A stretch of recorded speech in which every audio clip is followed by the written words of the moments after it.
how did you find out about, and I'm going to say this like I'm my grandmother, but how did you find out about the birds and the bees? How did you really find out? Because reading an article right now, Sophie Turner, who plays Sansa Stark from Game of Thrones, says basically a good chunk of her education with sex happened while doing script read-throughs for Game of Thrones. So like the entire cast would be there, and she was like a kid when she started. She was 12 when she first started on the show. That first season, super graphic, right? Yeah. I mean, I don't think it ever hit that pinnacle. There's a lot of nakedness in that first season. Mm-hmm. And she said about one position, I'll say. She said, the first time I ever found out about this position, because I don't want to say, because I know that there would be parents that'd be very mad at me, was from reading the script. And I was like, wow, people do that?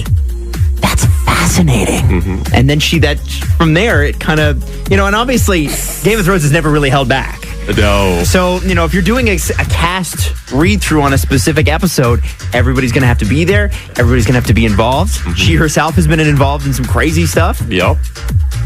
So how did you find out? I want to know about the weird, not like my parents sat me, because for me, it was super, super lame. Okay. It was like my stepmom and I were out on a walk, and I asked her a question. She's like, okay, well, I better tell you about that. And I'm glad she did, because she was pretty open and honest about it. But there are weird ways that people actually find out about this, Jesse. I don't know if mine's so weird, but mine is kind of similar to Sophie Turner's, just television. You found it when you get to watch TV past your parents' bedtime, and you sneak downstairs and you see some things on some different language television channels, and you learn. I have to say, learning from television over the internet's better. Yeah. You know what? Rather find out on television, strangely. It's a little more tame. 416-870-8888. I want to know how you found out. Kiss 92.5.